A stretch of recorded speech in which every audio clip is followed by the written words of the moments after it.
Billionaire attended the Christmas party, smiling, until his ex-wife arrived holding their baby. Before we begin, drop a comment telling us which city you're watching from, and once the story ends, don't forget to rate it from 0 to 10. Oh, and make sure to follow our channel for more stories like this. Now, sit back and enjoy every detail. The medication bottle rattled in Willow Lancaster's trembling hands as she counted the small white pills. 2 left. Her anxiety medication was running low again, and the prescription refill appointment wasn't until next week. She closed her eyes, feeling the familiar weight of exhaustion pressing against her chest. From the nursery came a soft whimper that made her heart skip. Liam was stirring from his afternoon nap, if 30 minutes could even be called a nap. At 2.5 months old, her son still fought sleep like it was his enemy, his tiny lungs working harder than they should, his premature body still catching up to where it needed to be. Willow set the bottle down and moved quickly but quietly to his crib.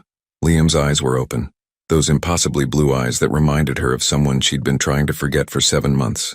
His little fist waved in the air, and despite everything, the sleepless nights, the constant worry, the crushing loneliness, she smiled. "Hey, my sweet boy," she whispered, lifting him carefully. He felt heavier than last week, which was always a good sign. Dr. Martinez had been pleased with his weight gain at their last appointment, though the bills from those weekly checkups were piling up faster than Willow could manage. Her phone buzzed on the changing table. A text from her landlord about late rent, another from her client canceling tomorrow's photo session, and then unexpectedly, a call from Blake Westbrook. Willow stared at the screen, her brother-in-law's name making her stomach clench.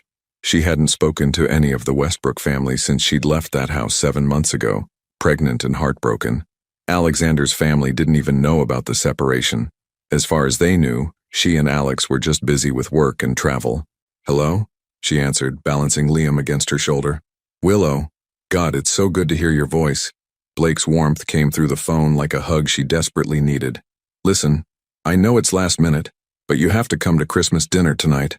Mom's been asking about you for weeks, and Dad got that fancy wine you liked from Italy. The whole family will be there." Willow's throat tightened. "Blake, and we want to meet the baby. Alex mentioned you had the baby, but he's been so weird and secretive about everything. Come on, Will. It's Christmas. Family should be together." The irony cut deep. Family should be together. She looked down at Liam, whose father had chosen boardroom meetings over biology appointments, international flights over intimate moments. Alexander had known she was pregnant when he walked out. He just hadn't cared enough to stay. "I don't know if that's a good idea," Willow said carefully. "Please, just for a few hours. Mom made that cranberry sauce you love, and honestly, I think everyone's getting tired of Alex's mood lately. You always made him happier." Happier? Willow almost laughed. She'd made Alexander Westbrook, billionaire tech mogul, happier while she slowly fell apart, trying to be the perfect wife to a man who lived in airports and conference rooms. But Liam deserved to know his family. Even if his father had chosen to be absent, his grandparents, aunts, and uncles shouldn't have to pay for Alexander's cowardice. "Okay," she heard herself saying. "I'll come." "Really? That's amazing. Dinner's at 7, but come earlier if you want. Oh, and Will, I'm really glad you're coming. I've missed you." After hanging up, Willow sat in her small apartment's living room, holding Liam close. The space felt even smaller now, the walls seeming to close in as reality hit her. She was going to see Alexander tonight, the man who'd promised to love her through everything, then disappeared the moment everything got complicated. She looked down at Liam, who was studying her face with those serious blue eyes. "Your daddy doesn't know how beautiful you are," she whispered. "He doesn't know about your first smile, or how you grabbed my finger so tight when you were in the NICU. He doesn't know that you're the strongest little fighter I've ever met." Her voice cracked on the last words. The memories of those 15 days in the neonatal intensive care unit still haunted her nights. Watching Liam struggle to breathe through machines, praying to every god she could think of, calling Alexander's phone over and over while it went straight to voicemail. He'd been in Tokyo, closing some deal worth millions, while their son fought for his life. Willow stood up, decision made. She would go tonight, but not for Alexander. Not even for his family, really. She would go for Liam so he could be recognized and loved by the people who should have been there from the beginning. She began getting them both ready, choosing a simple black dress that hid how thin she'd gotten from stress and sleepless nights. For Liam, she picked the blue outfit that brought out his eyes and packed an extra blanket, extra bottles, and the small pharmacy of medications and supplies that accompanied them everywhere. As she strapped Liam into his car seat, Willow caught her reflection in the hallway mirror. She looked older than 28, her light brown hair pulled back in a simple ponytail, dark circles under green eyes that used to sparkle with dreams of the future. 7 months ago, she'd been planning a nursery with the man she thought would be her forever. Tonight, she was introducing their son to a father who was essentially a stranger. The drive to the Westbrook mansion took 45 minutes through Christmas Eve traffic. Willow used the time to practice what she might say if Alexander was there, which he probably would be. The family always gathered for holidays, and despite his busy schedule, Alex rarely missed Christmas. Would he be surprised to see her? Would he even care about Liam, or would this just be another inconvenience in his perfectly ordered life? As she pulled through the familiar iron gates of the estate, Willow's hands started shaking again. The mansion glowed with warm light, its windows revealing glimpses of the family she'd once thought would be hers forever. Christmas trees sparkled in every room, and she could see figures moving around, probably finishing dinner preparations. This was it.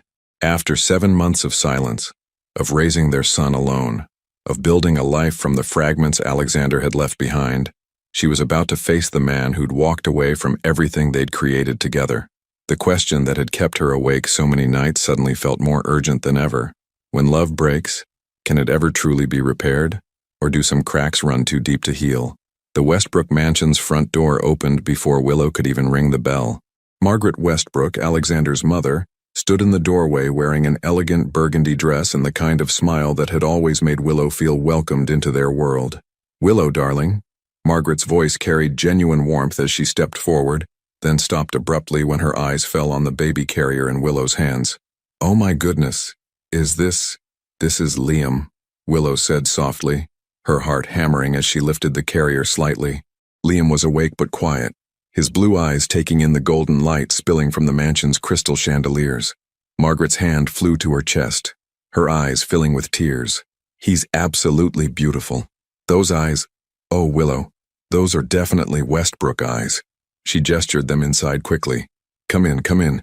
It's freezing out there, and babies get cold so easily." The familiar scent of cinnamon and pine hit Willow as she stepped into the marble foyer. Everything looked exactly the same. The sweeping staircase with its garland-wrapped banister, the enormous Christmas tree that nearly touched the cathedral ceiling, the family photos lining the hallway.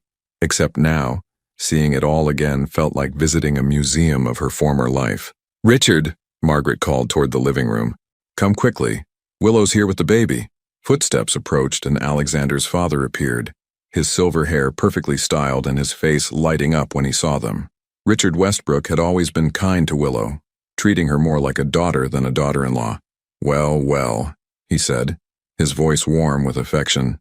"There's our girl." His eyes shifted to the baby carrier and softened immediately. "And this must be our grandson." Willow nodded, suddenly overwhelmed by their genuine joy. She'd expected questions, maybe even judgment about why they hadn't seen the baby before now. Instead, she found the same unconditional love the Westbrook family had always shown her. "Can we—" Margaret hesitated, her hands fluttering nervously. "Can I hold him?" "Of course." Willow carefully lifted Liam from his carrier, supporting his head the way she'd learned to do in the NICU. "He's still a bit delicate because he was premature, but he's getting stronger every day." Margaret accepted Liam with the practiced ease of someone who'd raised 4 children. The moment he was in her arms, her face transformed with pure grandmotherly bliss. "Oh, he's perfect. Look at these little fingers and that button nose. Richard, look at his hair. It's got that little cowlick just like Alex had as a baby." The mention of Alexander's name sent a chill through Willow's chest, but she forced herself to smile. "He weighs almost 10 pounds now. The doctors are really pleased with his progress." "Premature?" Richard's brow furrowed with concern. "How premature?" 7 months, Willow said quietly. "He spent 15 days in the NICU, but he's a fighter." Margaret looked up sharply. 15 days? "Willow, honey, why didn't you call us? We would have been there in a heartbeat." The question Willow had been dreading hung in the air. She couldn't explain that their son hadn't told them about the separation, that she'd been completely alone during the most terrifying time of her life. "It all happened so fast," she said instead. "And Alex was traveling so much for work." "That boy works too hard," Richard muttered, but his attention was immediately captured by Liam making a small sound. "He's waking up. Hello there, little man. I'm your grandpa. Uncle Blake, a voice called from the kitchen. Is Willow here yet? Blake appeared in the doorway, grinning widely until he saw the baby in his mother's arms. His expression shifted to one of wonder. Whoa, he's real. I knew he was real, but seeing him, he approached carefully as if Liam might break. He really does have Alex's eyes. That's kind of amazing. Where is your brother, anyway? Margaret asked, still gazing adoringly at Liam. He should be here by now. Willow's stomach clenched.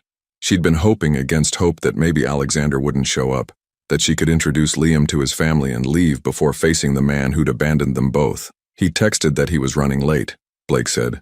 Some last-minute call with the London office. You know Alex. Yes, Willow thought bitterly. I know Alex. Work always comes first. Well, he's missing precious moments with his son, Margaret said firmly. Willow, tell me everything. When was he born? What was labor like? I want to hear every detail. For the next hour, Willow found herself surrounded by warmth and attention as the family passed Liam around like the precious gift he was. Alexander's sister Emma arrived with her husband and 2 young children, who were immediately fascinated by their new baby cousin. His youngest brother David showed up with his girlfriend, both cooing over Liam's tiny hands and feet. The normalcy of it all, the Christmas music playing softly, the children laughing, the adults sharing stories, made Willow's chest ache with longing. This was what she'd imagined their life would be like. Family gatherings where she belonged, where Liam would grow up surrounded by love and tradition. Instead, she felt like she was visiting someone else's life. You must be exhausted, dear, Margaret said during a quiet moment when Liam was sleeping peacefully in Emma's arms. I remember those early days with premature babies. Everything is so much more intense when they're fragile. Willow nodded, not trusting her voice. The exhaustion went so much deeper than just sleep deprivation. It was the bone-deep weariness of carrying everything alone, of making every decision by herself, of being the only one standing guard over their son's well-being. I hope Alex has been helpful, Emma added, adjusting Liam's blanket. I know he can be clueless about baby stuff, but I'm sure he's trying. The statement hung in the air like a challenge Willow couldn't answer honestly. How could she explain that Alexander hadn't seen his son take his first breath, hadn't held him during those terrifying nights in the hospital, hadn't witnessed any of the small miracles that marked Liam's journey into the world? He's been busy, Willow said carefully, the understatement of the century. Just then, the front door opened with the decisive sound that always announced Alexander's arrival. Confident footsteps echoed in the marble foyer, followed by his voice calling out cheerfully, "Sorry I'm late. Traffic was insane," and that call ran longer than expected. The family room fell silent. Willow's heart stopped completely as those familiar footsteps approached. 7 months of separation, 7 months of silence, 7 months of raising their child alone, and now he was here, probably expecting to slide back into family Christmas as if nothing had changed. He appeared in the doorway still wearing his business suit, his dark hair slightly messed from the December wind, that confident smile already spreading across his face as he prepared to charm his way through being late. Then his eyes found Willow sitting on the couch, and the smile froze. Then his gaze shifted to Emma, who was holding a tiny baby in a blue outfit, and the color drained from his face completely. Time seemed suspended in crystalline silence. Alexander Westbrook stood frozen in the doorway, his briefcase still clutched in one hand, his eyes locked on the tiny bundle in his sister's arms. The confident mask he wore so effortlessly in boardrooms and business meetings cracked completely, revealing something raw and vulnerable underneath. "Alex?" Margaret's voice cut through the tension. "Honey, come meet your son." Son. The word hit Alexander like a physical blow. He'd known intellectually that Willow had given birth. He'd received the brief text message months ago, just 2 words, baby born. But seeing Liam in person, breathing and real and unmistakably carrying Westbrook features, made everything devastatingly concrete. Willow watched Alexander's face cycle through emotions she'd never seen before. Shock, recognition, something that might have been grief, and underneath it all, a fear so profound it made her own chest tighten despite her anger. Alexander's voice came out hoarse. He cleared his throat and tried again. "I didn't know you were coming tonight." The understatement was so inadequate that Emma actually snorted. "Alex, what do you mean you didn't know? This is your wife and your baby. Of course they'd be here for Christmas." Wife. Willow flinched at the word. Technically true. They'd never filed divorce papers. had never made their separation official, but the title felt like wearing clothes that no longer fit. Alexander's eyes found Willow's across the room, and she saw him realize that his family didn't know. They didn't know about the fights that had escalated until they could barely be in the same room. They didn't know about the night he'd told her that maybe they'd rushed into marriage, that maybe he wasn't ready for the responsibility of a family. They didn't know that he'd walked out the door and hadn't come back. "Can I?" Alexander set his briefcase down with shaking hands. "Can I hold him?" Emma looked between Alexander and Willow, finally sensing the undercurrent of tension that had been building since he walked in. "Of course you can hold your own son. Here."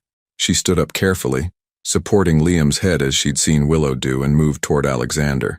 But instead of handing the baby over immediately, she paused, studying her brother's face. "Alex, you look like you've seen a ghost. What's wrong with you?" "Nothing's wrong," he said quickly, but his hands were visibly trembling as he reached for Liam. It's been a long day." The moment Liam settled into Alexander's arms, everything changed. The baby, who had been contentedly quiet, began to fuss, his tiny face scrunching up as if he could sense the tension radiating from this stranger holding him. "Shh," Alexander whispered, his voice breaking slightly. "It's okay.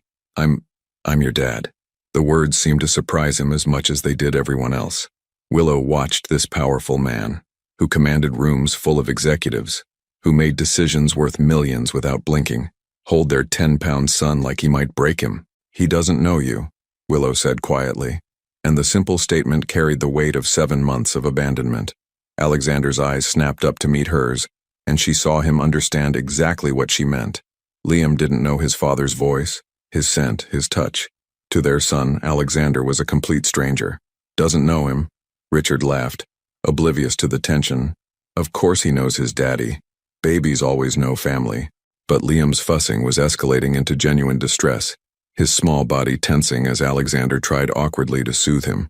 Willow's maternal instincts kicked in automatically. She could see that Liam was getting overwhelmed by the unfamiliar handling, the nervous energy Alexander was projecting. "He needs to be held differently," she said, standing up. "His stomach is still sensitive, and when he gets overstimulated—" "I can figure it out," Alexander said sharply, then immediately looked stricken by his own tone. I just need a minute to—" Liam's crying intensified, and Margaret clucked sympathetically. "Oh, sweetheart, he's just overwhelmed. Christmas can be a lot for little ones. Maybe he needs to eat." Willow moved closer, her hands instinctively reaching for her son. "He's probably hungry. He eats every 2 hours because he was premature." "Premature?" Alexander's head snapped up. "What do you mean, premature? How premature?" The question revealed just how little he knew about his own son's dramatic entrance into the world. Willow felt the familiar surge of anger and hurt that had carried her through those terrible first weeks.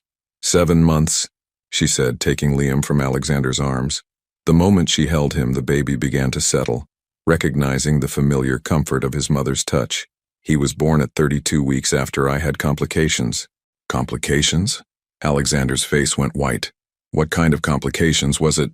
Were you—" "I hemorrhaged at 3 in the morning, Willow said, her voice steady despite the tremor in her chest. "I called 911 alone. I went to the hospital alone. I watched our son fight for his life alone." The room had gone completely silent. Even the Christmas music seemed to fade into background noise as the weight of Willow's words sank in. "Willow," Margaret breathed. "Honey, why didn't you call us? We would have dropped everything." "I tried calling the only person I thought should be there," Willow said, her eyes never leaving Alexander's stricken face. "But he was in Tokyo, closing a deal worth more than our son's first breath." Alexander looked like she'd slapped him. "You don't understand. That deal was for us, for our future." "Our future?" Willow's carefully maintained composure finally cracked. "What future, Alex? The one where you disappear for weeks at a time? The one where you come home just long enough to make me feel like I'm asking for too much by wanting my husband to actually be present in our marriage?" "That's not fair," Alexander said, but his voice lacked conviction. "Fair?" Willow laughed bitterly. "You want to talk about fair?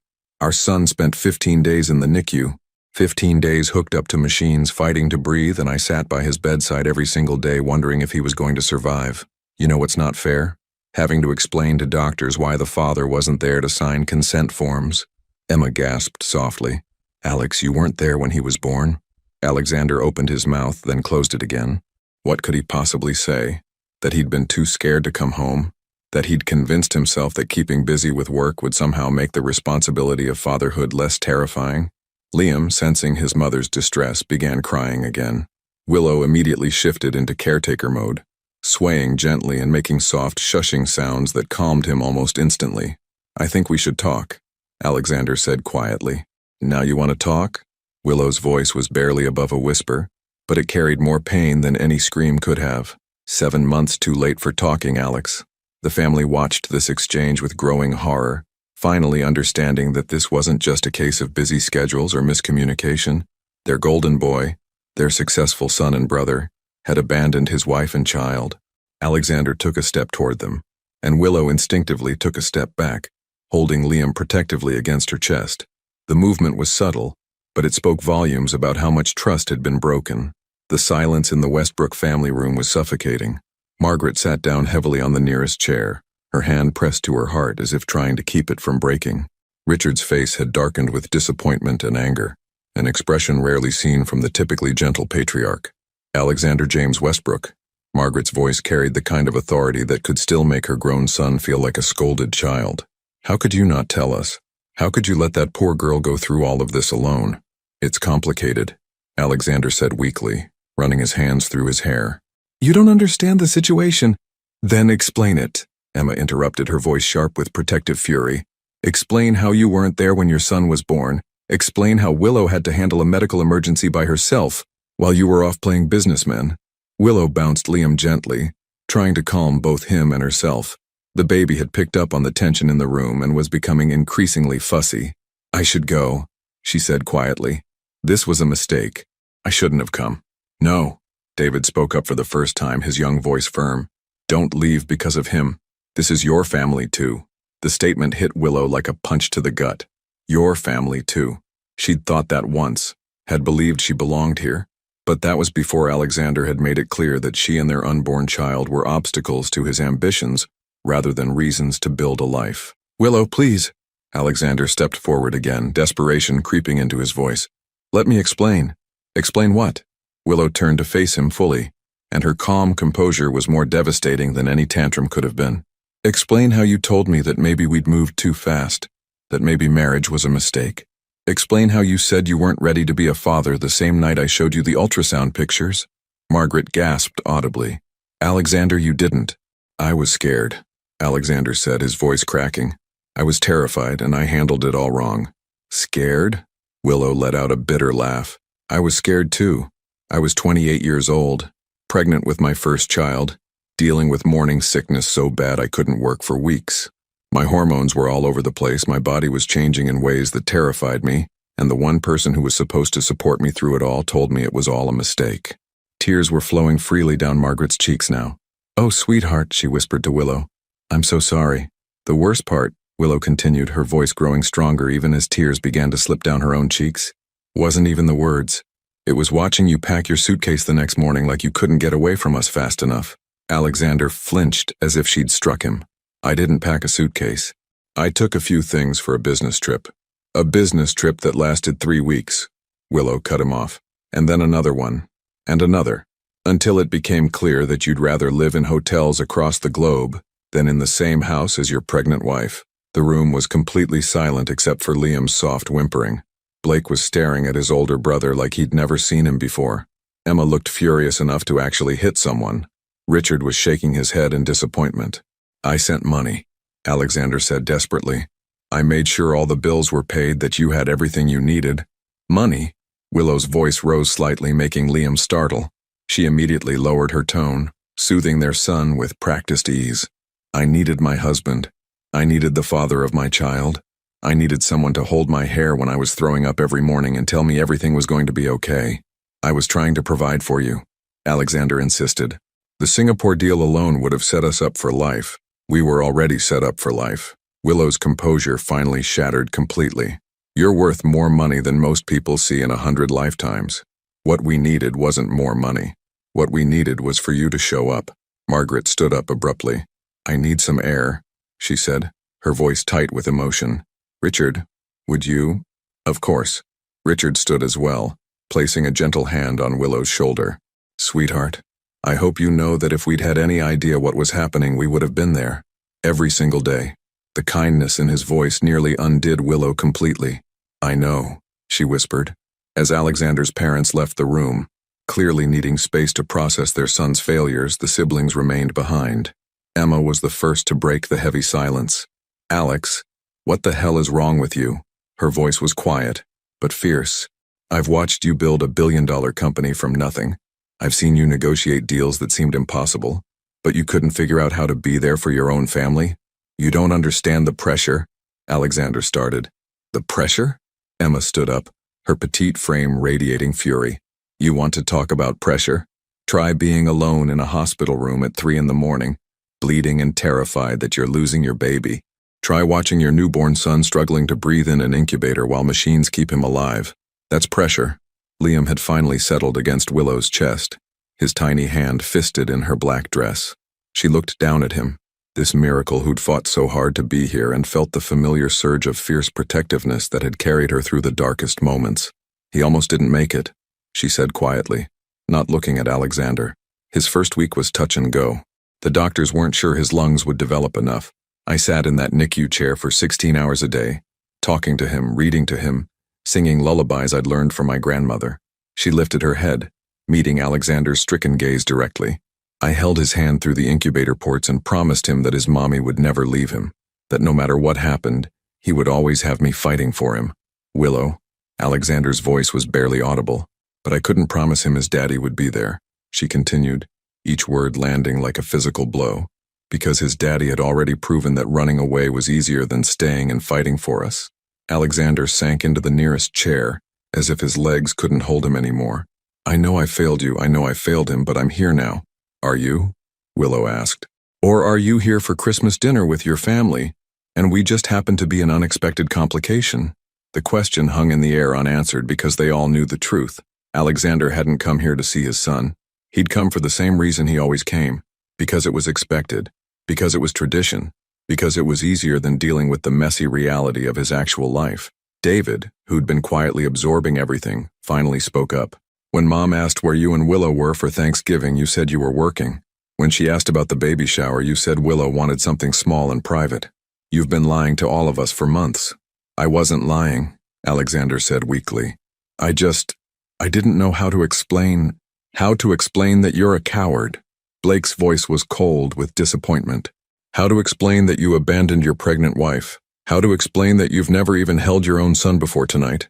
Alexander looked around the room at his siblings' faces that had always looked up to him, had always believed in him, and saw only disappointment and anger.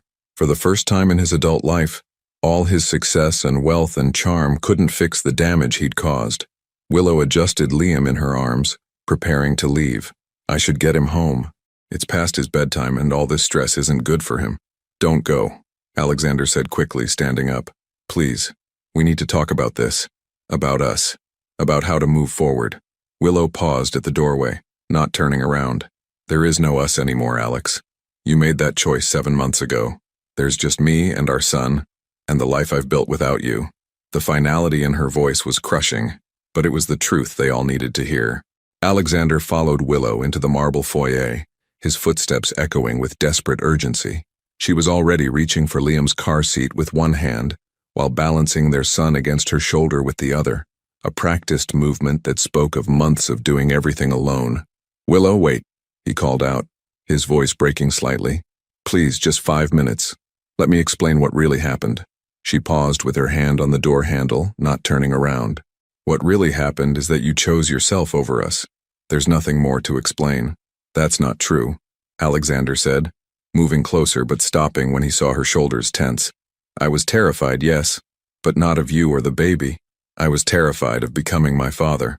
The words hung in the air between them like a confession he'd never meant to make. Willow slowly turned around, her green eyes searching his face for the truth behind the statement. Your father? She said quietly. Richard has been nothing but wonderful to me. He's kind, present, loving. Now, Alexander interrupted. He's those things now. But when I was growing up, he ran his hands through his hair, looking suddenly younger and more vulnerable. He worked 18-hour days. He missed every school play, every birthday party, every moment that mattered. I barely saw him until I was old enough to join the company. Willow frowned, remembering the warm, attentive man who'd always treated her like family. He changed. After Emma was born, Alexander nodded. He realized what he'd missed with David, Blake, and me. But by then, I was 15, and had already learned that work came before everything else. Success was more important than presence. In the living room, Alexander's siblings were clearly listening, but they remained silent, perhaps hearing this side of their brother's story for the first time. "So when you told me you were pregnant," Alexander continued, his voice growing softer, "all I could think about was how I'd turn into him, how I'd be the kind of father who provides everything except the one thing that actually matters, showing up." Liam made a soft sound against Willow's shoulder, and she instinctively adjusted his position. The gesture was so natural, so perfectly attuned to their son's needs, that it made Alexander's chest ache with recognition of how much he'd missed. "So instead of trying to be better than him," Willow said, her voice carefully controlled, "you decided to be worse. You decided not to be a father at all. I thought if I could just get ahead of the business side, if I could secure enough deals to step back later." "Later?" Willow's laugh was hollow. "Alex, there's always going to be another deal, another opportunity, another reason to delay being present for the people who love you." Margaret appeared in the doorway leading to the kitchen, her eyes red from crying. "Is everything all right out here?" "Willow was just leaving," Alexander said, defeat clear in his voice. "No," Margaret said firmly, stepping forward. "I won't let that happen. Not again." She looked at her son with a mixture of love and disappointment. "Alexander, your father and I failed you in some ways when you were young. We see that now, but that doesn't give you the right to repeat our mistakes." She turned to Willow, her voice gentle but determined. "And you, sweetheart, deserve better than to carry this burden alone. That little boy deserves to know his family." "He does know his family," Willow said softly. "He knows me. He knows my mother, who drove 8 hours to help when he came home from the hospital. He knows my sister, who stayed up all night with us when he had colic. He knows the people who showed up." The words cut deep, but Alexander forced himself to hear them. "What about the people who want to show up now?" "Wanting and doing are two different things," Willow replied. "I learned that the hard way." Emma emerged from the living room, her expression thoughtful. "Willow, can I ask you something? When Alex left, did you really think it was over forever?" Willow considered the question carefully. "Honestly, no. For the first month, I kept expecting him to come home. I thought maybe he just needed time to process everything." Her voice grew quieter. "I used to fall asleep listening for his car in the driveway." Alexander closed his eyes, the image of Willow waiting for him while he was halfway around the world, making his stomach clench with guilt. "When did you stop listening?" Emma asked gently. "When I was rushed to the hospital," Willow said simply. "I called him 16 times that night. 16 times. And every call went straight to voicemail." She looked directly at Alexander. "That's when I realized that nothing, not even our child fighting for his life, was important enough to interrupt your schedule." "The time difference?" Alexander started. "Don't." Willow cut him off sharply, making Liam stir against her shoulder. She immediately softened her voice, swaying gently to keep him calm. "Just don't. There's no time difference that explains 17 hours of silence when your wife is hemorrhaging." David appeared in the doorway, having clearly been listening. 17 hours? "I finally reached his assistant the next morning," Willow explained, her voice steady but her eyes bright with unshed tears. "She told me he was in meetings all day and had left his phone in his hotel room. She said she'd give him a message when he was free." "Jesus, Alex," Blake breathed from the living room doorway. "By the time he called back," Willow continued, "Liam had already been born. He'd already been stabilized and moved to the NICU. I'd already been through the worst night of my life completely alone." Margaret pressed her hand to her mouth, fresh tears streaming down her cheeks. "Oh, my dear girl." "The doctor asked if the father would be coming," Willow said, her voice barely above a whisper. "I told him I didn't know, and I meant it. I had no idea if Alex would even bother to come home for his son's birth." Alexander felt like he was suffocating. "I booked the first flight. 3 days later," Willow finished. "You booked a flight 3 days later after you finished your precious negotiations. The deals I was working on would have meant we never had to worry about money." "I wasn't worried about money." Willow's composure finally cracked completely. "I was worried about whether our son would live through the night. I was worried about whether I would survive the complications from delivery. I was worried about doing everything right as a new mother with no support system." Liam began crying in earnest now, overwhelmed by his mother's distress. Willow immediately shifted into comfort mode, her voice becoming soft and soothing as she spoke to their son. I know, baby boy. I know. Mommy's sorry for getting loud. It's okay. We're okay. Watching her calm their child with such practiced ease made Alexander realize the depth of everything he'd missed. Not just the big moments, the birth, the first days home, but all the small ones. Learning Liam's cries, understanding his needs, becoming fluent in the language of their son. I want to try, he said quietly. I want to learn. I want to be the father he deserves. Willow looked up at him, and for a moment he saw a flicker of the woman who used to believe in him, but it was gone almost immediately, replaced by the wariness of someone who'd been disappointed too many times. Trying isn't enough anymore, Alex, she said sadly. I needed you to try 7 months ago. I needed you to try when I was scared and alone and growing our baby. I needed you to try when I almost lost him, and when he was fighting to breathe, and when I was falling apart from exhaustion and postpartum anxiety. Postpartum anxiety? Alexander's face went pale. Another thing you would have known if you'd been there, Willow said simply. Another thing I handled alone. She secured Liam in his car seat and reached for the door handle again. This time, Alexander didn't try to stop her. I'll be in touch about visitation, she said without looking back. Our son deserves to know his father even if it's too late for us. The door closed behind her with a soft click that sounded like the end of everything Alexander had ever wanted but been too afraid to fight for. The silence that followed Willow's departure was deafening. Alexander stood frozen by the front door, staring at the space where she and Liam had been just moments before. Through the frosted glass, he could see the faint outline of her car backing down the driveway, taking his son away from him again. Well, Margaret said, her voice thick with disappointment. That was enlightening. Alexander turned to face his family, and the expressions looking back at him were unlike anything he'd ever seen. Not anger exactly, but something worse. Deep, profound disappointment mixed with genuine hurt on Willow's behalf. Mom, I can explain, he began. Can you? Richard's voice cut through the foyer like a blade. Can you explain to me how my son, who I raised to be honorable and responsible, could abandon his pregnant wife? Can you explain how you could miss the birth of your own child? Alexander had faced down hostile takeovers, aggressive competitors, and impossible negotiations, but nothing had ever made him feel as small as his father's quiet disappointment. You don't understand the pressure I was under, Alexander said weakly. The Singapore deal alone was worth— I don't give a damn about Singapore, Richard interrupted, his voice rising for the first time in Alexander's memory.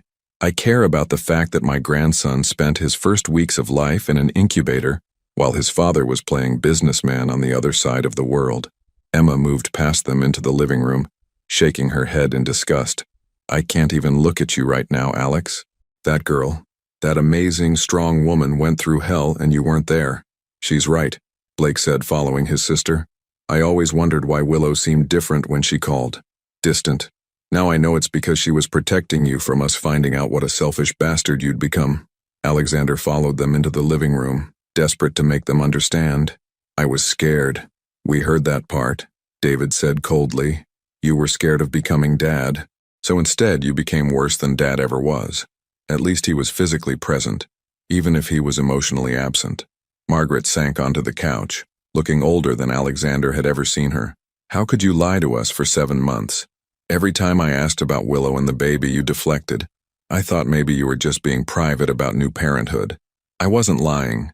You told us Willow was fine, Emma said, her voice shaking with fury.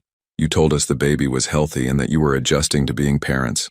You let us think everything was perfect while that poor girl was struggling with postpartum anxiety and raising a premature baby alone. The weight of his deception was crushing. Alexander had convinced himself that keeping his family in the dark was protecting everyone, protecting them from worry, protecting himself from judgment, protecting Willow from having to explain their separation.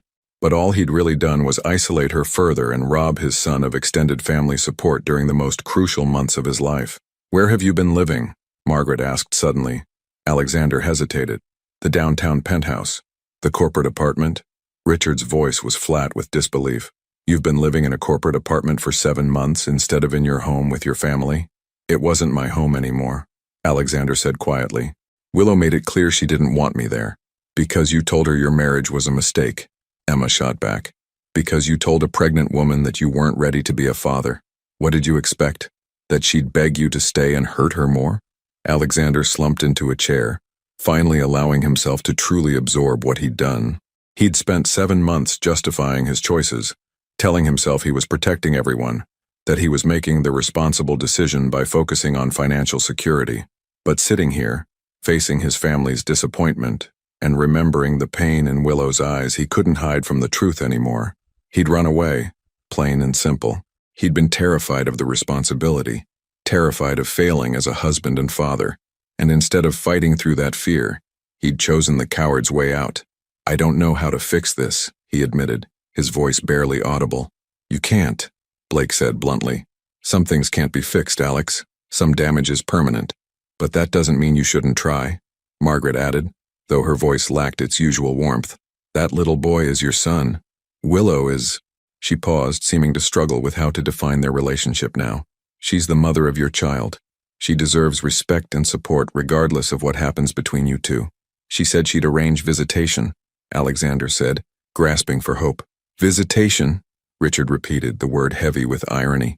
"You went from being a husband and father to being a weekend visitor in your child's life." The reality hit Alexander like a physical blow.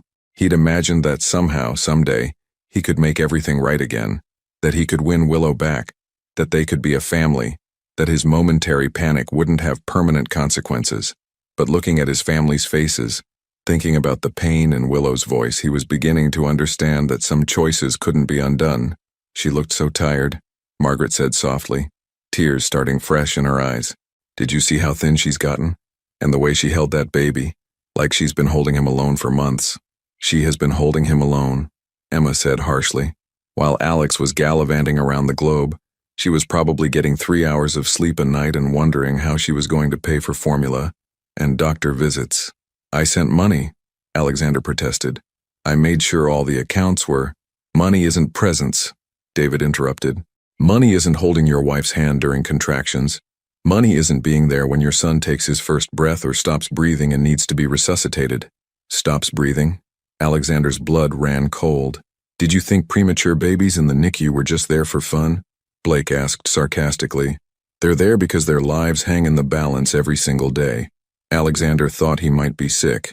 While he'd been celebrating closed deals and successful meetings, his son had been fighting for his life. While he'd been enjoying 5-star hotels and business dinners, Willow had been sitting vigil beside an incubator, probably terrified and alone. "I need to see him," Alexander said, suddenly standing up. "I need to see my son." "Right now?" Margaret asked. "Alex, it's almost 9 o'clock at night. That baby should be going to bed." "And Willow made it very clear that showing up uninvited isn't welcome," Emma added. "You lost the right to surprise visits when you moved out." Alexander felt trapped by the consequences of his own actions. For 7 months, he'd been able to avoid the reality of what he'd walked away from. He'd thrown himself into work, traveled constantly, convinced himself that he was doing the responsible thing by building financial security for a future reconciliation he'd always assumed was inevitable. But tonight had shattered those delusions. Tonight he'd seen the depth of the damage he'd caused, felt the weight of everything he'd missed, understood that Willow had built a life that didn't include him, not because she didn't love him, but because she'd had to.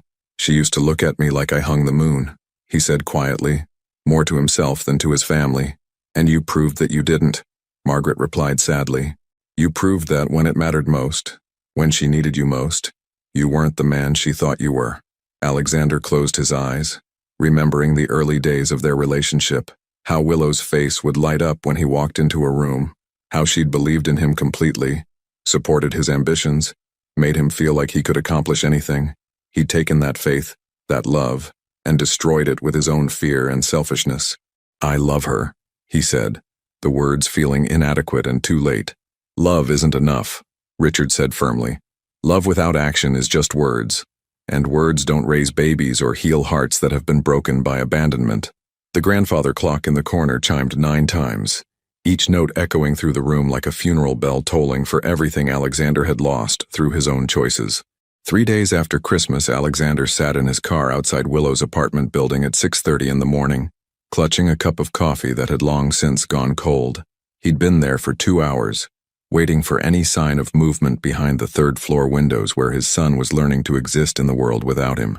This was his 4th morning of the same routine: drive to her neighborhood, park across the street, and try to catch a glimpse of the life he'd abandoned. He knew it was borderline stalking. He knew Willow would be furious if she spotted him, but he couldn't stay away. Yesterday, he'd seen her briefly through the window, walking back and forth with Liam against her shoulder. Even from a distance, he could see the exhaustion in her movements, the way she swayed constantly to keep their son calm. She was wearing what looked like the same clothes from 2 days before, and her hair was pulled back in a messy bun that suggested sleep was a luxury she couldn't afford. His phone buzzed with a text from his assistant. Beijing meeting moved to 9 a.m. Car will be there in 20 minutes. Alexander stared at the message, then at the building where his family lived without him. 6 months ago, he wouldn't have hesitated. Business came first. Deals waited for no one. And missing a meeting with international investors would have been unthinkable. He typed back, "Cancel Beijing. Cancel everything for the week. I need time." His assistant's response came immediately. "Sir, the Beijing deal is worth $400 million. Are you sure?" Alexander looked up at Willow's window again, remembering her words from Christmas night. There's always going to be another deal. She'd been right. There would always be another Singapore, another Beijing, another opportunity that seemed urgent and irreplaceable until the next one came along. "I'm sure. Handle it." He was about to drive away when the building's front door opened and Willow emerged, looking harried and juggling a diaper bag, her purse and Liam's car seat. She was struggling with the weight of everything, trying to navigate the icy front steps while keeping the baby stable. Alexander was out of his car before he'd consciously made the decision to move. "Let me help," he called out, jogging across the street. Willow froze at the sound of his voice, then turned around slowly. Her face cycled through surprise, wariness, and finally exhaustion too deep for anger. "Alex, what are you doing here?" He hesitated, realizing how the truth would sound. "I was hoping to see you." To see him. Willow's eyes narrowed as she took in his expensive car parked across the street. The fact that he was dressed in a business suit at 6:30 in the morning. "Have you been watching my apartment?" The accusation hung between them, and Alexander knew that lying would only make things worse. "Not watching, just hoping for a chance to talk." "This isn't talking," Willow said, shifting Liam's car seat to her other hand. "This is stalking." "You're right," Alexander admitted immediately. "I'm sorry, I didn't know how else to reach you. You haven't returned my calls." "Because I have nothing to say to you right now," Willow replied, but her voice lacked the sharp edge it had carried on Christmas night. She just sounded tired, bone-deep, soul-crushing tired. Alexander noticed the dark circles under her eyes, the way her coat hung loose on her frame, the slight tremor in her hands that could have been from cold or exhaustion or both. "Where are you going?" he asked gently. "Maybe I could drive you?" "Liam has a pediatrician appointment," Willow said, then immediately looked like she regretted sharing the information. "Is everything okay? Is he sick?"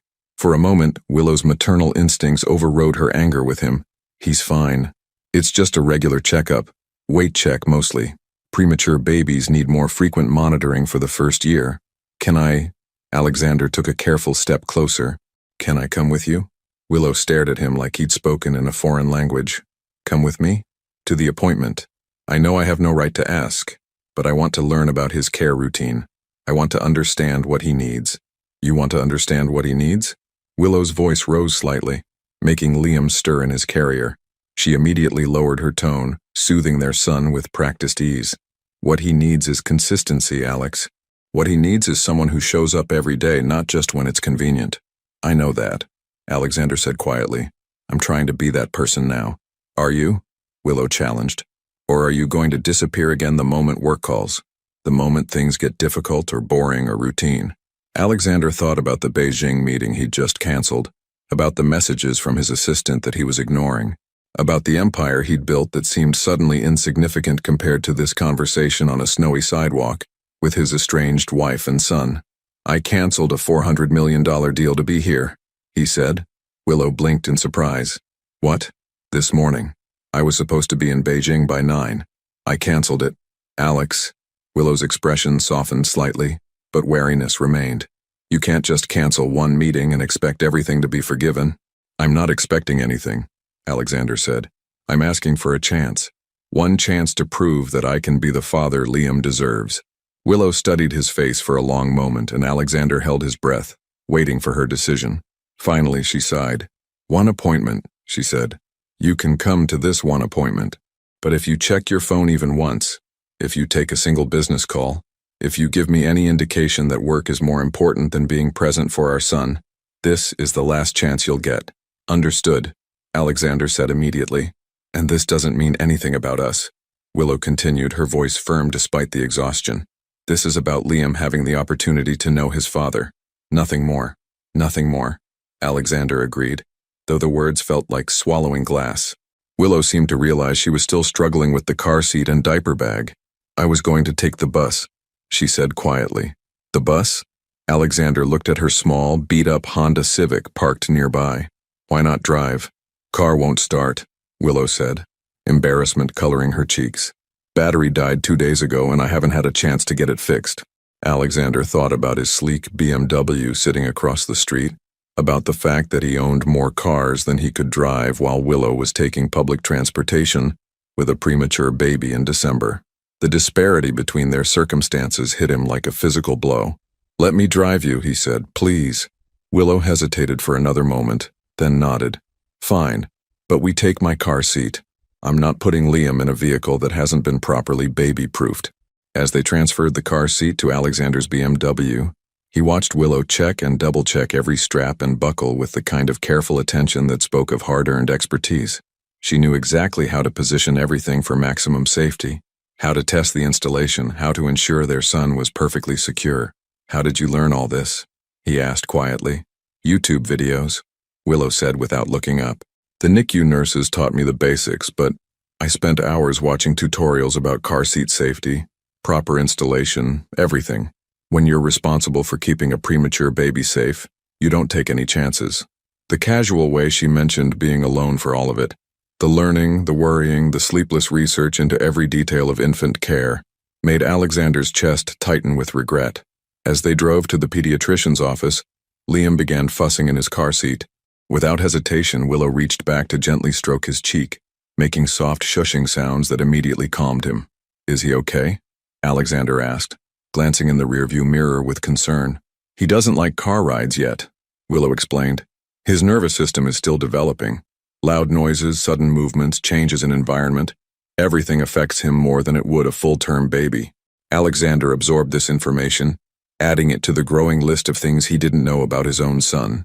Things Willow had learned through trial and error, through midnight panic and careful observation, through the kind of devoted attention that only came from being someone's entire world. Willow, he said quietly as they pulled into the medical building's parking lot, I want you to know that I'm not here to disrupt your life or make things harder for you. I just want to be part of his life, however small a part that might be. Willow was quiet for a long moment, watching Liam sleep peacefully in his car seat. The hardest part, she said finally, wasn't that you left. It was that you left and I still loved you. The admission hung in the air between them, raw and honest and more painful than any accusation could have been. The pediatrician's office was painted in cheerful pastels with cartoon animals dancing across the walls, but the atmosphere between Alexander and Willow remained thick with unresolved tension. They sat in the waiting room with careful space between them, Liam sleeping peacefully in his carrier despite the soft chaos of other children playing nearby. Alexander watched Willow fill out forms with practiced efficiency, her handwriting neat and decisive on questions about feeding schedules, sleep patterns, and developmental milestones. Every answer revealed how thoroughly she knew their son, information that should have been shared knowledge between parents but instead highlighted the vast gap in his understanding of Liam's daily reality. Liam Westbrook? A nurse called from the doorway. Willow stood immediately, gathering the diaper bag and carrier with movements that spoke of countless similar appointments. Alexander followed, feeling like an outsider in his own son's life. Dr. Martinez was a kind-faced woman in her 50s, who greeted Willow with the warmth of familiarity. How's our little fighter doing and who do we have here? She looked at Alexander with polite curiosity. This is Alexander, Liam's father, Willow said quietly, and Alexander caught the slight hesitation before the word father, as if she wasn't entirely sure he'd earned the title. Wonderful to finally meet you, Dr. Martinez said, though her tone remained professionally neutral. I've heard so much about Liam's progress from Mom here. She's been absolutely devoted. Alexander felt the weight of everything implied in that statement. While Willow had been building relationships with their son's medical team, learning his needs, advocating for his care, Alexander had been a ghost in Liam's medical history. Let's get this little man on the scale, Dr. Martinez said, lifting Liam from his carrier with practiced ease. "How's he been eating, Willow?" "Better this week," Willow replied, moving to help undress Liam. "He's taking about 4 ounces every 2 hours during the day, 3 hours at night when I'm lucky." Alexander watched his son squirm on the scale, tiny and perfect but still so much smaller than full-term babies his age. Liam's ribs were visible beneath translucent skin, and his limbs had the delicate quality of something that had arrived in the world before he was fully ready. 11 pounds, 2 ounces, Dr. Martinez announced, making notes on Liam's chart. "That's excellent progress. He's gained almost 6 ounces since last week." 6 ounces? Alexander asked, surprised that such a small amount could be significant. "For a premature baby, consistent weight gain is crucial," Dr. Martinez explained. "Their digestive systems are still maturing, so every ounce represents successful development." As the examination continued, Alexander found himself fascinated and terrified in equal measure. Dr. Martinez listened to Liam's lungs with extra attention, checking for signs of respiratory distress that apparently remained a concern for premature babies. She examined his reflexes, measured his head circumference, assessed his muscle tone with gentle movements that made Liam fuss softly. "His lung function has improved dramatically," Dr. Martinez told Willow. "The breathing episodes have decreased significantly since last month." "Breathing episodes?" Alexander interrupted, his voice sharp with concern. Willow and Dr. Martinez exchanged a look that clearly communicated their shared history of dealing with Liam's health challenges without him. "Apnea of prematurity," Dr. Martinez explained gently. "It's common in babies born as early as Liam was. Sometimes their brains forget to tell them to breathe, especially during sleep." Alexander felt the room tilt slightly. "Forget to breathe?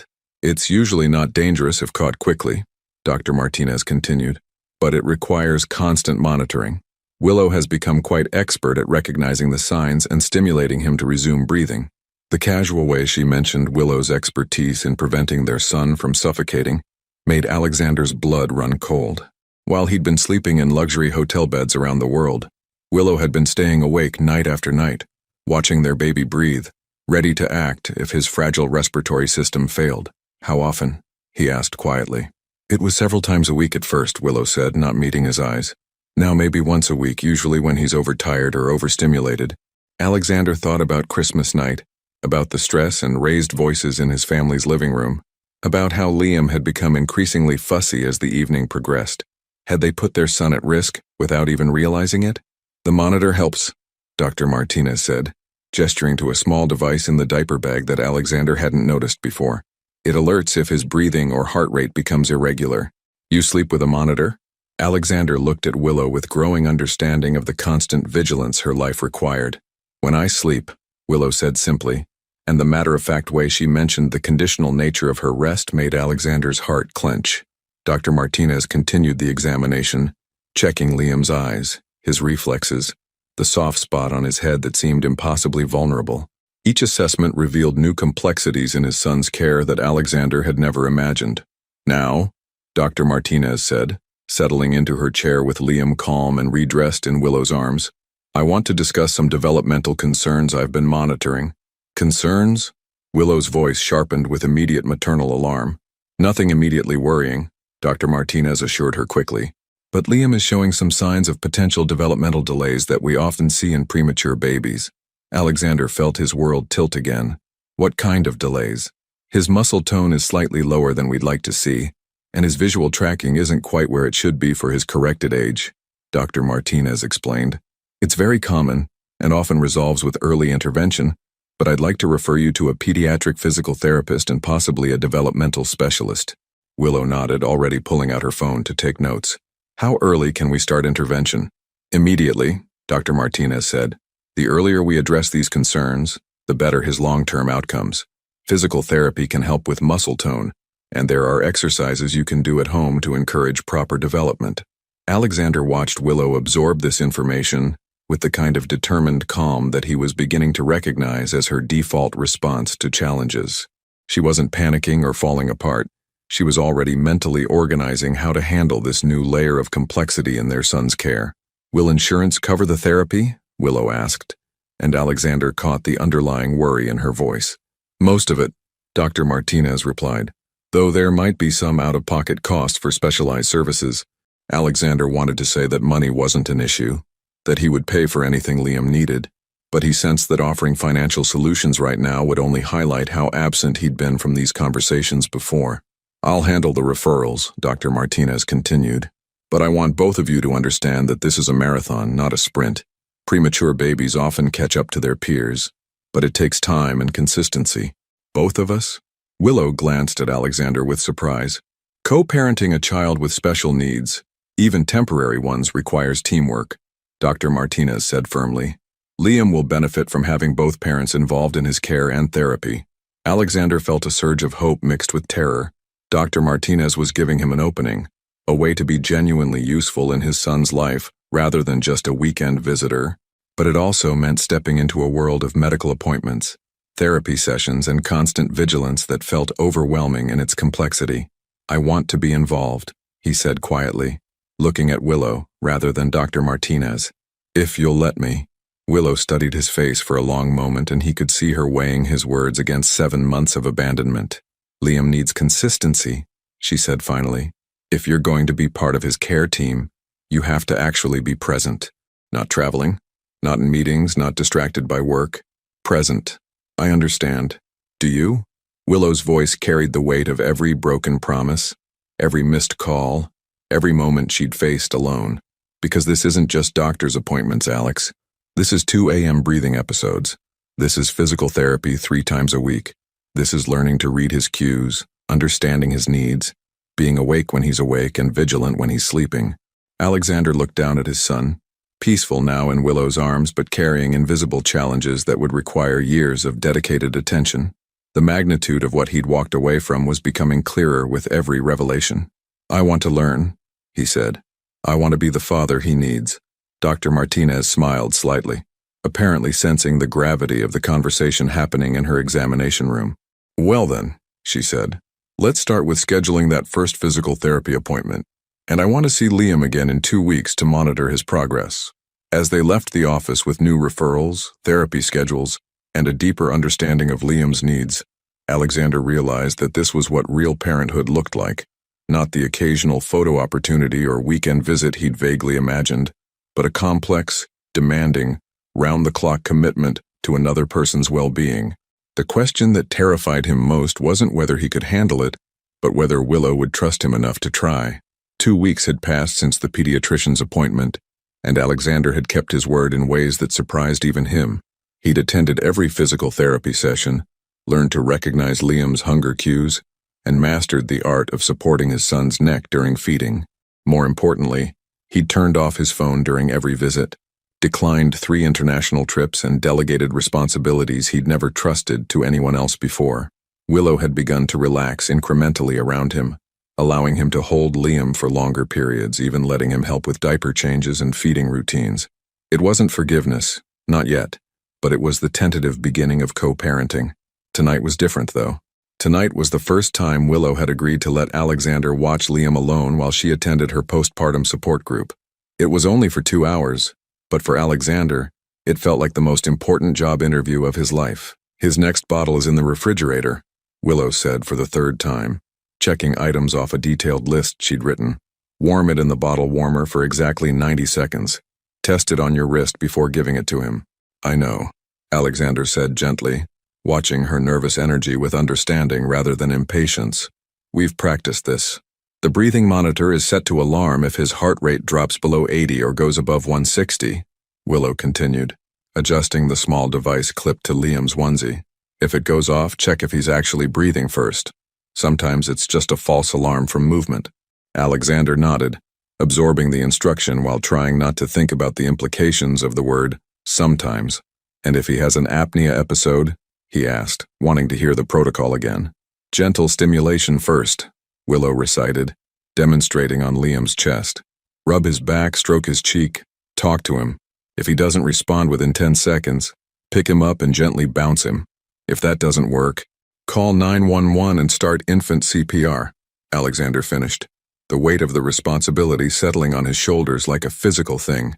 Willow looked at him for a long moment, and he could see her internal struggle. She'd been Liam's sole protector for months, the only person responsible for keeping him safe and healthy. Trusting someone else, even his father, With that responsibility, went against every maternal instinct that had kept their son alive. "I can stay," she said suddenly. "The support group meets every week. I don't have to go tonight." "Yes, you do," Alexander said firmly. "When's the last time you left this apartment for something that was just for you?"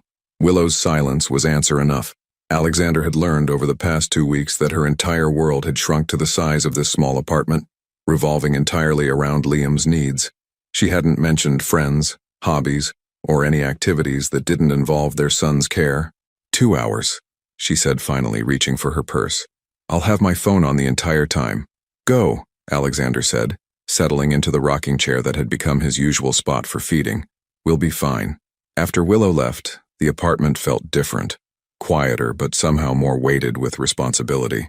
Liam was awake but content, his blue eyes tracking Alexander's movements with increasing recognition.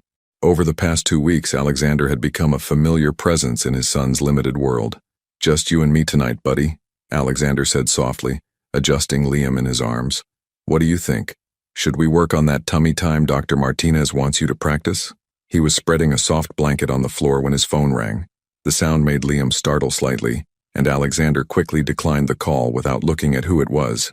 But the phone rang again immediately, then a third time. Alexander glanced at the screen and felt his stomach drop. It was his business partner, calling from Singapore where it was early morning.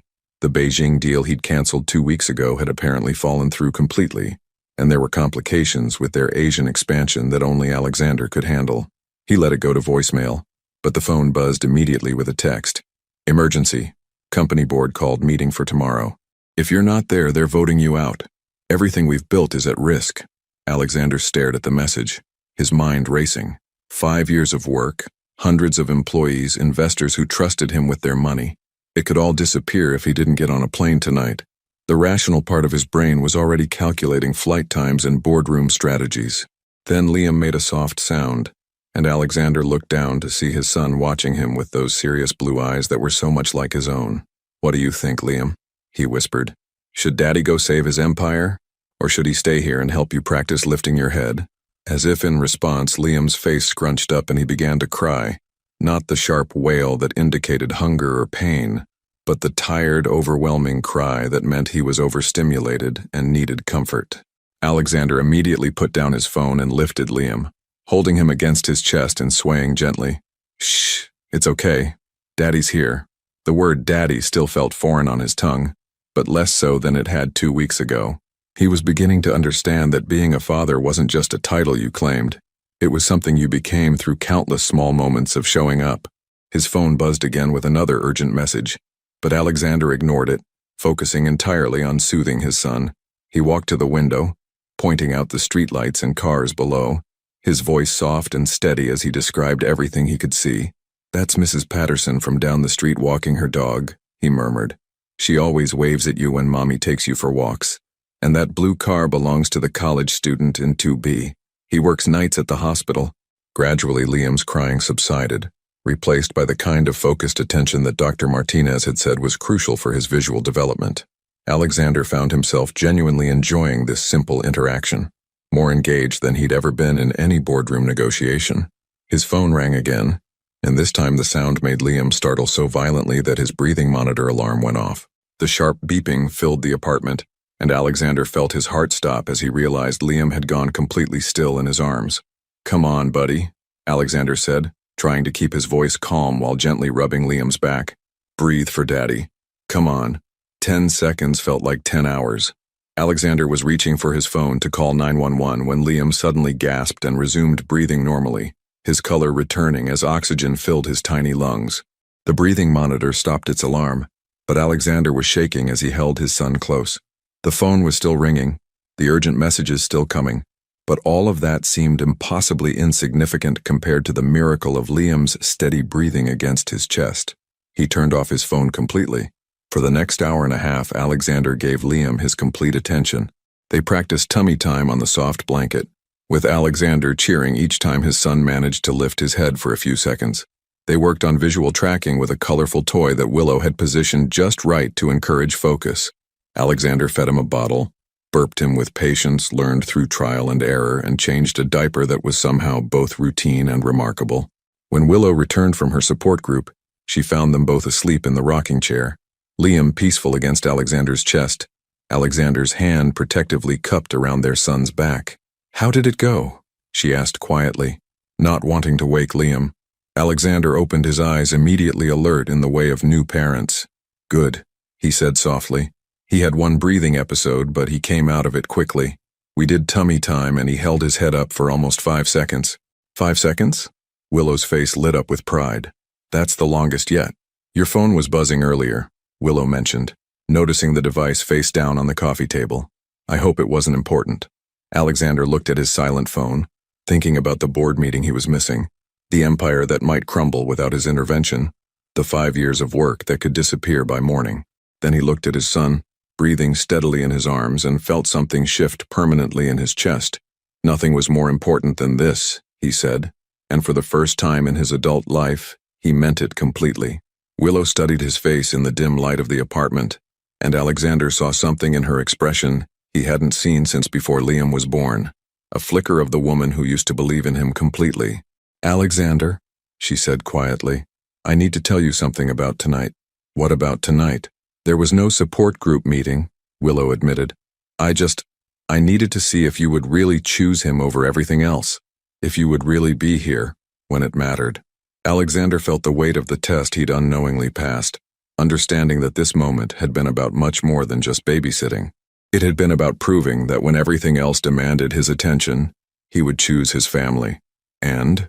he asked quietly. Willow was quiet for a long moment, watching Liam sleep peacefully in his father's arms. "And I think," she said finally, "maybe we can try to figure this out together." 6 weeks later, Alexander sat in the sterile waiting room of the children's hospital, his hands clasped tightly together as he watched Willow pace back and forth with barely contained anxiety.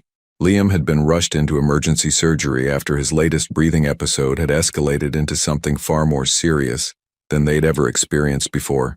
"They said it would only take an hour," Willow said for the 4th time, checking her watch. "It's been almost 2 hours. Alexander wanted to comfort her, but the truth was that he was just as terrified. Over the past month and a half, he'd become intimately familiar with Liam's medical needs, had learned to read every sign and symptom, had even successfully handled several breathing episodes on his own. But this morning had been different, more severe, lasting longer, requiring an ambulance ride that had tested every prayer Alexander had ever learned. Mr. and Mrs. Westbrook, Dr. Martinez appeared in the doorway, still wearing surgical scrubs, her expression carefully neutral. Willow immediately stopped pacing. "How is he?" "The surgery was successful," Dr. Martinez said, and Alexander felt his knees nearly buckle with relief. "We were able to correct the issue with his airway that was causing the severe apnea episodes. He should recover fully." "Should?" Alexander caught the conditional word immediately. "With premature babies, we always remain cautious," Dr. Martinez explained. "But his prognosis is excellent. The surgery should eliminate the breathing episodes entirely, and we expect him to develop normally from this point forward." Willow sank into the nearest chair, tears streaming down her face. Alexander moved to her side instinctively, and for the first time in 9 months she didn't pull away when he put his arm around her shoulders. "Can we see him?" she asked. "He's in recovery now, but you can visit in about 30 minutes. He'll be groggy from the anesthesia, but he should be fully awake by this evening." After Dr. Martinez left, Alexander and Willow sat in silence, processing the relief and exhaustion that followed hours of terror. It was Alexander who finally spoke. "I need to tell you something," he said quietly. "This morning, when we were in the ambulance, all I could think about was how I almost missed this, how I almost missed being here for the most important moments of his life." Willow looked at him with tired eyes. "Alex, no, let me finish," he said gently. "I spent so many years thinking that providing money was the same thing as providing love. That building financial security was how you showed you cared about your family's future." He paused, gathering the courage for what he needed to say next. "But watching you these past weeks, seeing how you've been his entire world, understanding what real commitment looks like, I realized that I was never building security for us. I was building walls to hide behind." "What are you saying?" Willow's voice was barely above a whisper. "I'm saying that I want to be the man you needed me to be 9 months ago," Alexander said. "I want to be the father Liam deserves. And I want to be the husband who shows up for the hard stuff, not just the celebrations." Willow was quiet for a long moment, studying his face with the kind of careful attention she usually reserved for monitoring Liam's breathing.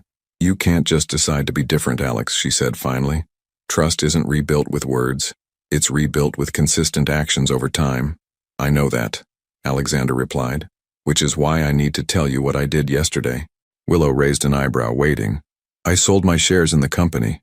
The statement hung in the air between them like a bomb that hadn't quite exploded yet. "You what?" Willow's voice rose slightly. "I sold my controlling shares to my business partners," Alexander explained. "I'll still be involved as a consultant, but I won't be running day-to-day operations. No more 18-hour days, no more international travel, no more choosing between family and business." Willow stared at him in shock. "Alex, that company was your life. You built it from nothing." "It was never my life," Alexander said, his voice gaining strength. "It was my excuse for not living my actual life, for not being present for the people who mattered. But the money, we have more money than we could spend in 3 lifetimes," Alexander interrupted gently. "What we didn't have was time together. What Liam didn't have was a father who was actually present." Willow's eyes filled with fresh tears, but these were different from the fear-based tears she'd shed earlier. These carried the weight of possibilities she'd been afraid to hope for. "What does this mean for us?" she asked quietly. Alexander took her hands in his, noting how they were still slightly shaky from the stress of the morning. "It means I want to come home," he said. "It means I want to wake up at 2 a.m. when Liam cries and take turns walking him back to sleep. It means I want to attend every doctor's appointment, every therapy session, every small moment that makes up a life together." "Alex," Willow's voice wavered. "It means I want to be married to you again, not just legally but actually," Alexander continued. "I want to be your partner in all of this, the scary parts and the beautiful parts and the exhausting parts that somehow make it all worthwhile." Before Willow could respond, a nurse appeared to tell them they could see Liam. They walked down the hospital corridor together, and Alexander noticed that for the first time in months there was no careful distance between them. In the recovery room, Liam was sleeping peacefully, looking impossibly small in the hospital bed but breathing with an ease that hadn't been present since his birth. Willow immediately moved to his side, stroking his soft hair and whispering words of comfort, even though he couldn't hear them yet. Alexander stood on the other side of the bed watching his family, because that's what they were, regardless of the legal paperwork or living arrangements. They were a family, bound together by love and commitment, and the fierce protectiveness that parenthood demanded. "He looks peaceful," Alexander said softly. "He looks perfect," Willow replied, then looked up at Alexander with an expression he'd been afraid he might never see again. "We all look perfect." As if he could hear his mother's voice, Liam's eyes fluttered open, immediately seeking familiar faces. When his gaze found both his parents standing over him, his mouth curved in what might have been his first real smile. "Did you see that?" Willow gasped. "His first smile," Alexander breathed, feeling his chest fill with an emotion too big for words. "For both of us," Willow said, reaching across Liam's bed to take Alexander's hand. "His first smile was for both of us together." Alexander squeezed her fingers gently, understanding that this moment was both an ending and a beginning. The end of 9 months of separation and pain, and the beginning of something harder but infinitely more worthwhile, the daily work of building a life together, one small choice at a time. "So," he said quietly, his eyes moving between his wife and son, "what happens now?" Willow smiled, and it was the first time Alexander had seen her face completely free of the worry and exhaustion that had marked the past months. "Now," she said, "we go home, all of us, and we figure out how to be a family." Outside the hospital window, snow was beginning to fall, not the harsh, bitter snow of that Christmas night when everything had seemed broken beyond repair, but the gentle, promising snow of late winter that carried hints of spring to come. 18 months later, the afternoon sun streamed through the kitchen windows of their renovated home, casting golden light across the hardwood floors where Liam sat surrounded by colorful blocks, babbling happily as he stacked them with the determined focus of a toddler who had long since left his premature birth behind. Willow stood at the kitchen island, editing photos on her laptop, images from a wedding she'd shot the previous weekend. After months of Alexander's encouragement and support, she'd slowly rebuilt her photography business, this time with the flexibility to work around their family's schedule. "Dada, Dada," Liam called out, his voice clear and strong as he held up a red block triumphantly. Alexander looked up from the proposal he was reviewing. a consulting contract that would keep him in town and allow him to work primarily from home. His face lit up with the kind of unguarded joy that had become his default expression whenever Liam achieved a new milestone. "That's amazing, buddy," Alexander said, setting aside his work completely to join his son on the floor. "You built a tower." Liam giggled with delight, immediately knocking down his creation so he could start building again. The simple sound of his laughter still had the power to stop both Alexander and Willow in their tracks, a reminder of how miraculous it was to have their healthy, thriving son filling their home with noise and chaos and unconditional love. "He's been doing that for 20 minutes, Willow said, smiling as she watched Alexander help Liam arrange the blocks in new patterns. "I think he likes the sound they make when they fall." "Smart kid," Alexander replied, deliberately knocking over his own tower to make Liam squeal with laughter. "Sometimes the best part is watching something fall down so you can build it back up again." The comment carried weight beyond the simple game, and Willow felt the familiar flutter of gratitude for the man her husband had become. The transformation hadn't been instant or easy. There had been difficult conversations, therapy sessions to work through their trust issues, and countless small moments where Alexander had to choose their family over his old habits. But he'd shown up for all of it, proving with daily actions that his commitment was genuine. "Mama, look!" Liam had managed to stack 3 blocks in a wobbly tower, his face glowing with pride at his accomplishment. "I see, sweetheart." Willow abandoned her laptop to join them on the floor, marveling at how natural this felt now. The 3 of them together, no underlying tension or careful distance, just the comfortable intimacy of family life. Liam was a different child than the fragile baby who'd spent his first weeks in the NICU. The surgery had eliminated his breathing episodes completely, and months of physical therapy had strengthened his muscle tone until he was meeting all his developmental milestones right on schedule. His pediatrician had officially declared him caught up to his full-term peers, with no lasting effects from his premature birth. "I have news," Alexander said, settling cross-legged beside them, with Liam immediately crawling into his lap. "Good news or bad news?" Willow asked, though his expression suggested it was positive. "The Morrison Group accepted my consulting proposal," Alexander said, unable to hide his excitement. "They want me to help design work-life balance policies for tech executives.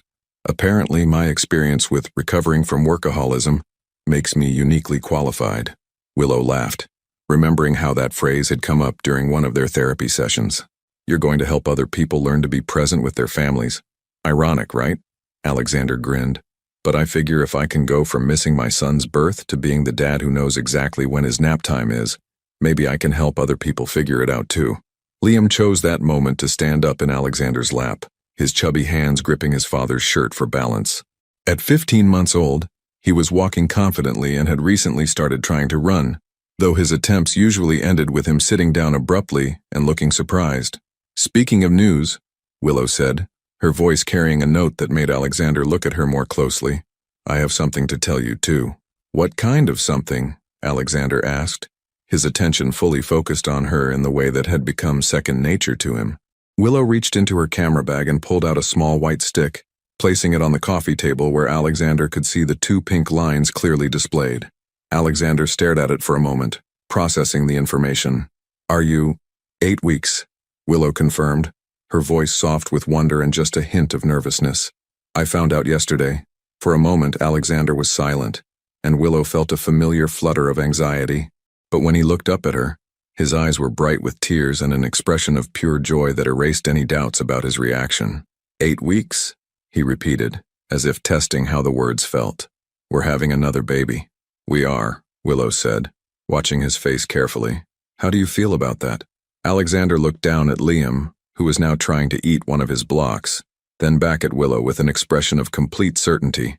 "I feel like the luckiest man alive," he said simply. "I get to be present for this one from the very beginning. I get to be the husband you need and the father both of our children deserve." "Both?" Willow smiled, placing her hand on her still flat stomach. "Getting ahead of yourself there." "Not getting ahead," Alexander said, reaching over to cover her hand with his. "Just planning to show up for every single moment this time." Liam, apparently sensing that something important was happening, looked back and forth between his parents with the serious expression he wore when he was trying to understand adult conversation. "What do you think, Liam?" Willow asked, lifting him from Alexander's lap to settle him between them. "Would you like to be a big brother?" Liam babbled something that sounded vaguely like agreement, then leaned forward to pat Willow's stomach with the gentle touch they'd taught him for handling delicate things. "I think that's a yes," Alexander said, watching his son with the kind of focused attention that had become his trademark as a father. As the afternoon light shifted and stretched across their living room, the three of them sat together on the floor surrounded by colorful blocks and the comfortable chaos of family life. Willow felt the deep contentment that came from knowing, absolutely and without doubt, that they were exactly where they were supposed to be. "Alexander," she said quietly, "I need to ask you something. Anything. Do you ever regret it? Selling the company, stepping back from everything you built?" Alexander considered the question seriously, his hand still resting on hers. Around them, their home hummed with the quiet sounds of happiness. Liam's soft babbling, the tick of the clock on the mantel, the distant sound of neighbors' children playing outside. "You know what I regret?" he said finally. "I regret that it took me so long to realize that this was what success actually looked like. Not the deals or the money or the recognition. This, coming home to you and Liam every day, being present for bedtime stories and middle-of-the-night feedings and first steps." He paused, looking around their living room with its family photos and scattered toys and the beautiful ordinariness of daily life. "I regret that I almost missed all of it, because I was too scared to believe I deserved it." Willow leaned over to kiss him, a soft, lingering kiss that tasted like forgiveness and promises and the kind of love that grows stronger through weathering storms together. "We almost lost each other," she whispered against his lips. "But we didn't," Alexander whispered back. "We fought for this. We chose this. Every day we choose this." Liam, apparently deciding that his parents weren't paying enough attention to him, knocked over his block tower with a delighted shriek that made them both laugh. "Yes," Alexander said, scooping up their son and pulling Willow close until they were all tangled together in the golden afternoon light. "Every single day we choose this." Outside, the seasons continued their eternal cycle. Spring giving way to summer, summer fading into autumn, winter returning with its promise of renewal. But inside their home, time felt suspended in the perfect moment of a family that had found its way back to each other and was determined never to lose its way again. And as Liam settled sleepily between his parents, one small hand reaching for each of them, Willow understood that some miracles don't announce themselves with grand gestures.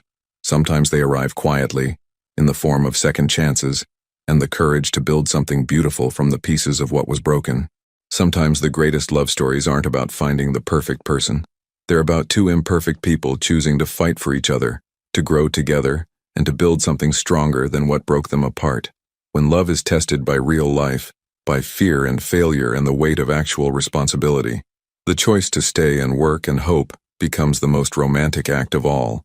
What would you have done in Willow's place? When someone you love fails you completely but then proves they've truly changed, how do you find the courage to trust again? Your participation means a lot to the channel. Please share your thoughts in the comments. Thank you for watching. If you enjoyed the story, please subscribe to our channel and leave a comment below letting us know what you thought. Your feedback and support mean a lot to us. Stay tuned for more exciting stories.